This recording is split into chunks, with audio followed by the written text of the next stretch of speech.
మళ్ళీ వాళ్ళ ఇంటికైతే కొంతమంది పోలీసులు వస్తూ ఉంటారు. అది చూసిన గౌతమ్ వాళ్ళ అమ్మ అయితే నా కొడుకు కనిపించడం లేదు. నా కొడుకుని ఎవరో కిడ్నాప్ చేశారు. నాకు ఆ అరవింద్ మీదే అనుమానంగా ఉంది. ఎందుకంటే నా కొడుక్కు ఉన్న ఏకైక శత్రువు ఆ అరవింద్ మాత్రమే. ఆ అరవింద్‌ని మీరు అరెస్ట్ చేసి అసలు విషయం ఏంటో తెలుసుకొని నా కొడుకుని నాకు అప్పగించండి అని చెప్పేసి అయితే చాలా బ్రతిమలాడుతూ ఉంటుంది.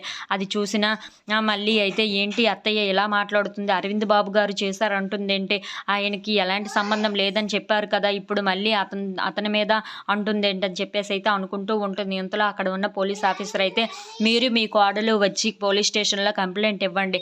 ఆ కంప్లైంట్ ఆధారంగా చేసుకొని మేము ఏదైనా యాక్షన్ తీసుకోవడానికి రెడీ అవుతామని చెప్పేసి అయితే అంటూ ఉంటారు. ఆ మాటలకు అక్కడ ఉన్న గౌతమ్ వాళ్ళ అమ్మ అయితే సరే మేము ఇద్దరం వచ్చి కంప్లైంట్ ఇస్తాం. మీరు తర్వాత అరవింద్ని అయితే అరెస్ట్ చేసి అసలు విషయం ఏంటో తెలుసుకొని నా కొడుకుని మాత్రం నాకు అప్పగించండి అని చెప్పేసి అయితే చాలా బ్రతిమలాడుతూ ఉంటుంది.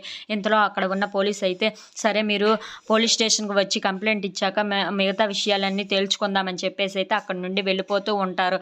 ఇంతలో అక్కడ ఉన్న మళ్ళీ అయితే లేదు సార్, నేనైతే ఆ పోలీస్ స్టేషన్కి వచ్చి కంప్లైంట్ ఇవ్వడం అయితే కుదరదు అని చెప్పేసి అయితే అంటూ ఉంటుంది. ఆ మాటలు విన్న గౌతమ్ వాళ్ళ అమ్మ అయితే ఒక్కసారిగా షాక్ అయిపోతూ ఉంటుంది. ఏంటి మళ్ళీ నువ్వేం మాట్లాడుతున్నావు అని చెప్పేసి అయితే అడుగుతూ ఉంటుంది. అవును, అరవింద్ బాబు గారు ఇలా చేయడాన్ని నేను అనుకుంటున్నాను, అందుకే నేను కంప్లైంట్ ఇవ్వడానికి రాను అని చెప్పి అయితే మళ్ళీ అంటూ ఉంటుంది. ఆ మాటలు వినగానే అక్కడ ఉన్న గౌతమ్ వాళ్ళ అమ్మ అయితే చాలా కోపంతో మళ్ళీని చూస్తూ ఉంటుంది. If you like this video please subscribe.